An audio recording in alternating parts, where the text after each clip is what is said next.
Alors, Président Bandakani, les Occidentaux reconnaissent leurs responsabilités, mais quelle est la part des responsabilités des Africains dans ce cas au Libyen? Vous voulez me ramener à ces débats qui visent à justifier les crimes occidentaux par la soi-disant responsabilité des Africains? Je voudrais qu'on revienne sur le débat sur pourquoi chercher des solutions occidentales alors qu'on est africain. Je suis en train de vous dire ceci, M. Bachir. Vous allez faire un procès à nos parents qui, quand les Blancs ont décidé d'esclavagiser, ils sont venus les tuer, couper leur tête. Vous allez faire le procès parce qu'ils étaient à ce moment-là, ils n'avaient pas de fusil, d'armes au niveau des Blancs, de dire qu'ils sont responsables de l'esclavage, plus que les Blancs, au même niveau que les Blancs. Vous connaissez que ce type de débat, nous avons démontré depuis ici à Afrique Média que ça n'a pas de sens. Et que ceux les Africains qui veulent justifier leur collaboration avec l'Occident en masquant ça derrière le fait que, en masquant ça derrière la prétendue complicité des chefs d'État africains ne sont pas sérieux.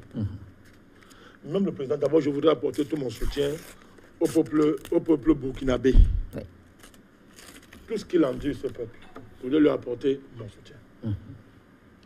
Le président Kaboré, quand je le regarde, j'ai de la compassion.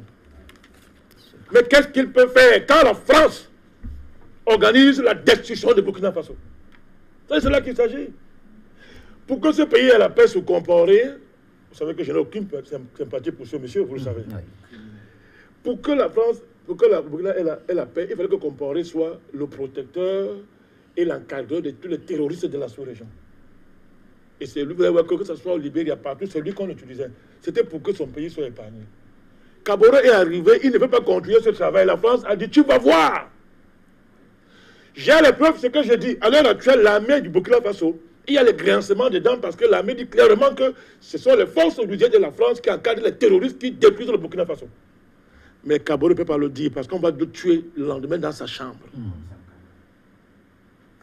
Vous voulez accuser les gens, vous voulez qu'ils fassent quoi? Mettez-vous à leur place, on parle de quoi? Ceux qui accusent les présidents là, ils ne peuvent même pas résister devant 10 000. Je les connais tous. Tu mets 10 000 devant eux et une femme, ils vont se courber immédiatement pour 10 000 francs. Mais les présidents dans les îles, ils ne vendent même pas tout le pays. Ils résistent. Je comprends le président Kaboré.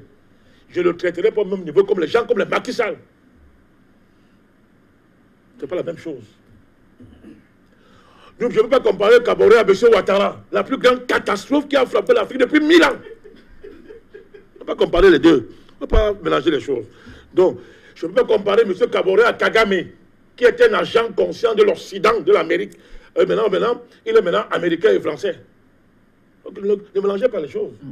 Donc, que les Burkinabés reçoivent ici tout notre soutien, notre compassion pour ce que ce pays vit depuis très longtemps. Quand j'ai dit ça, je voudrais dire à mon frère Luc Michel de ne pas croire qu'on ne tournons pas en rond. C'est un grand géopoliticien, c'est mon frère, je l'ai dit. On ne tourne pas en rond. On ne tourne pas en rond. Parce que, est-ce que vous avez suivi le discours de ce monsieur que vous appelez Macron, à cet ambassadeur? Il dit à Mondo Vision, j'ai le discours, que l'ère de l'hégémonie occidentale est terminée.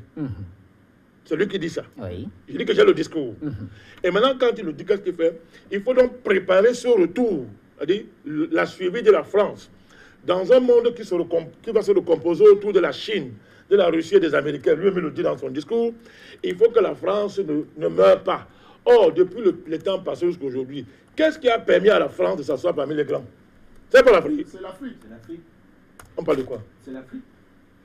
Vous ne comprenez pas que depuis l'affaire de la Libye, cette affaire a été organisée en toute connaissance de cause pour permettre à la France, alors que les Américains avaient décidé de recoloniser l'Afrique, je reviendrai dessus, la France pour dire que mais, il faut que nous soyons dans le coup pour continuer à s'asseoir avec ces gens. C'est de cela qu'il s'agit. On parle de quoi?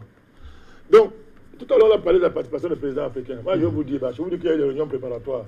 Ils n'ont participé à aucune réunion préparatoire. Moi, je vous dis ça. Vous consultez par téléphone, ne vais pas dire qu'on prend votre avis. C'est le cinéma de M. Macron. La preuve, la vraie réunion du G7, quand il fallait s'asseoir, vous avez vu un seul noir sur la table de la réunion? C'était 7 criminels.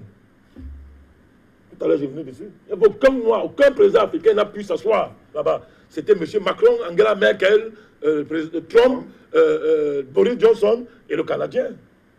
Il n'y avait aucun Africain qui pouvait s'asseoir là-bas, monsieur, parce qu'ils étaient simplement des pots de fleurs, point, pour décorer d'une couleur noire la danse criminelle blanche. C'est de cela qu'il s'agit, mon cher Bachir. Alors moi, j'ai envie de démontrer d'autres choses fondamentales.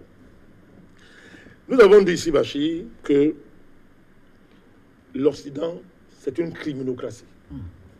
L'Amérique est une criminocratie. La France est une criminocratie. L'Angleterre est une criminocratie. L'Union européenne est une criminocratie. L'ONU elle-même est une criminocratie. En mettant quelques réserves pour le cas de l'ONU, je dirais pourquoi. Mais c'est une criminocratie. Bachir, aujourd'hui, il est établi. Ceux qui refusaient de voir ce qu'on disait hier, quand nous avons dit que le terrorisme est une création de l'Occident, en vue de servir de prétexte à une recolonisation du continent africain. Quand nous avons dit que tous les djihadistes là sont créés, fabriqués, gardés, nourris par les Occidentaux, matin, midi, soir, en vue de détruire le continent africain, on croyait qu'on les agitait. Maintenant, vous avez la preuve devant vous. On parle de quoi? Le gouvernement de Sarraj, ce n'est pas un gouvernement terroriste. Qui les a élus en Libye? L'élection à qui on attribue la légitimité de M. Sarraj, c'est un quartier de Tripoli qui l'a voté. C'est un quartier, il n'était même pas 500 votants. C'est vrai. Et Sarraj, c'est quoi? C'est un autre nom du CNT. Le CNT, c'est qui? C'est un conglomérat de bandits, d'anciens criminels, recrutés par la CIA et protégés par l'Occident pour détruire la Libye. Donc, là maintenant, ce n'est pas la nuit qu'on fait, c'est en plein jour. Le Congrès national, c'est qui? Cette assemblée de milices, de djihadistes, d'islamistes, qui est derrière eux? C'est la France, ce sont les États-Unis, c'est l'Angleterre. L'Union européenne qui les protège et les nourrit matin, midi, soir, mon cher Bachir. Maintenant, c'est clair et c'est connu. Bon, maintenant, Haftar, c'est qui? Vous avez encore posé la question? Espion américain recruté en 80, nourri, encadré, fabriqué par la CIA. La France l'arme la nuit. Maintenant, c'est connu puisque les Allemands l'ont dit. Nous avons le document ici. Les Allemands l'ont dit. Alors, quand il a échoué, quand il y a la révolution, il est débordé par les islamistes, Al-Qaïda et les autres qui sont en force que lui. Il fait un repli, retour aux États-Unis. Et quand il est là-bas pour revenir, maintenant, il a l'onction des services secrets américains. Voilà pourquoi la France, sachant d'avance que le type, c'est là, quand les Américains l'ont déjà patronné, il faut s'aligner. Elle est venue s'aligner directement de lui pour le financer. Londres a fait pareil. L'Allemagne maintenant vient aussi de rejoindre le camp. Haftar a reçu le mandat de quel Libyen pour faire ce qu'il fait? Quel Libyen? Le pétrole que le CNT et M. Sarraj ont donné cadeau à la France, aux Américains et consorts, ils ont le mandat de qui? L'eau de Kadhafi qu'on a ramassé, c'est où? Au nom de quoi les Américains confisquent? Au nom de quoi, M. Bachir? Lorsqu'ils déclenchent cette affaire, on nous dit on va créer une zone d'exclusion aérienne avec le mandat de l'ONU. Pendant qu'on crée cette zone, Bachir, pourquoi on crée cette zone? Parce que les soldats étrangers, les soldats blancs ne veulent plus faire les guerres. Ils ne veulent plus mourir dans un champ de guerre étranger. Parce que les opinions publiques américaines, françaises, tout ça, ont compris que leurs soldats meurent pour rien, n'acceptent plus ce genre de choses. Donc quand ils font ce genre d'opérations criminelles, ils ont besoin de soldats qui ne sont pas de leur pays. Pour que l'opinion publique ne mette pas leur nez. La France a une légion étrangère, c'est-à-dire le groupement des criminels que personne n'a pas le contrôle. Mais les soldats français même ne meurent pas dans les champs de bataille. Parce que l'opinion française va accepter ça, mon cher Bachir. Alors, qui donc? On a recruté donc 3000 djihadistes, M. Bachir. 3000. On les a formés justement dans cette zone d'exclusion aérienne.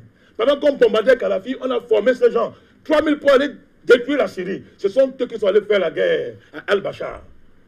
Et on les a posés devant vous. La France a dit, nous on arme les terroristes modérés. C'est Hollande à l'époque. Oui. Moi, je te l'ai dit, moi, je n'ai pas le temps. Ce sont mes enfants, je les aime, je m'en fous. Donc, ils les ont armés en pleine nuit. Quand ça n'a plus marché, quand à un moment donné, il y a eu des différends entre eux, ce sont ces gars qui ont commis les attentats en France, en Belgique, ou encore là, en Égypte, et même en Tunisie et ailleurs. Voilà pourquoi vous voyez, quand on les attrape, on les tue pour qu'ils ne parlent pas. Parce que s'il y a un procès, ils vont dire que c'est vous qui nous avez recrutés, vous nous avez formés. On les tue sans jugement, M. Bachir. On nous a dit qu'il y avait, ce Kadhafi voulait faire un bain de sang imaginaire à Benghazi. Il n'y a jamais eu la moindre. C'était un film monté. Même les soldats qui ont flancé, qui ont participé maintenant, témoignent, ils le disent clairement, que c'était un film qu'ils ont fait. Mais Bachir, le vrai Benghazi est là devant vous maintenant. Ça dit quoi? M. Haftar prépare l'assaut sur Tripoli. Oui. Or, toute information démontre qu'il y a assaut sur Tripoli, il y aura des centaines de milliers de morts, mon cher Bachir. Sans compter les dégâts matériels et physiques. Matériels. Bon, où est l'intervention de l'OTAN? Où est la réunion du Conseil de sécurité maintenant pour donner un mandat clair pour dire que arrêtons ça? Où est le mandat? Vous savez pourquoi? Vous savez pourquoi? Tous sont derrière Haftar. Autrement dit, ça veut dire quoi? Ça veut dire que on a tué Kadhafi pour une chose qu'il n'a jamais faite. Et ceux qui l'ont tué pour faire ce qu'on accuse Kadhafi d'avoir fait et qu'il n'a pas fait. Eux, ils sont en train de faire ça maintenant devant vous. Bachir, il y a un tel niveau d'élaboration du crime qui existait dans l'histoire. Je vous pose la question ici. Donc, qui va juger la France? Qui va juger l'ONU? Qui va juger Londres? Qui va juger l'Union européenne? Qui va juger l'Allemagne? On peut continuer dans un tel monde. Parler de quoi? On peut continuer dans un tel monde. Dans ce cas, qu'est-ce qu'il faut faire? Mais il faut faire ce que nous faisons. C'est-à-dire? Convoquer les forces supérieures de l'histoire et de la vie. Dénoncer comme nous faisons ici, en les convoquant. Et nous avons des victoires, et on continuera à le savoir. Mais pourquoi ce soir on est fait pour parler? Je suis venu ici dire que le G7 est une réunion de criminels. Monsieur Macron, c'est un criminel. Je vous en prie. Laissez-moi parler. Je vous en prie, président Bandaka. Je n'ai que ma parole. Alors, ils ont les chars, les armes, ils détruisent, ils tuent. Ce sont les mots du président Bandakani. Mais ne vous dérangez pas. Est-ce que moi j'ai dit que ça a fumé? J'assume. Je vais le démontrer pourquoi j'ai dit ça. Je tire simplement une conclusion. Oui. Vous me laissez parler. Nous sommes à la conclusion, justement. Oui, je tire les conséquences de ce que j'ai déjà démontré. Alors, M. Macron continue le crime de Sarkozy. Et maintenant qu'il finance ce soutien Haftar, il est un criminel. Imaginez-vous que ce soit un président africain qui fait ça. Mais on va le traîner à la CPI directement. Bon, s'il fait ça avec la parole des Blancs, on ne lui fera rien, comme Kagame et les autres. Mais s'il fait ça pour le bien de son peuple, on va le traîner à la CPI. Donc, Angela Merkel, c'est une criminelle. Parce que, n'ayant pas été dans le chantier de la guerre en Libye, elle dit maintenant ouvertement que l'Allemagne veut sa part. Mais sur quelle base? La base du crime? C'est une criminelle.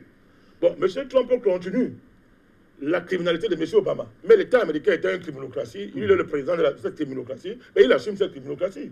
Mais Trump n'a encore tué personne. Je suis désolé de vous le dire. Il n'a mis pied dans aucun pays africain jusqu'à présent. C'est tant mieux pour nous. Donc, Bachir, pour dire quoi? Pour dire que tant que Obama, vous faites semblant, vous voulez nous faire croire ici que Sarkozy a trompé Obama. Personne n'a trompé Obama. C'est un criminel. Kadhafi lui a écrit une lettre pour lui dire, mon fils, voici la réalité.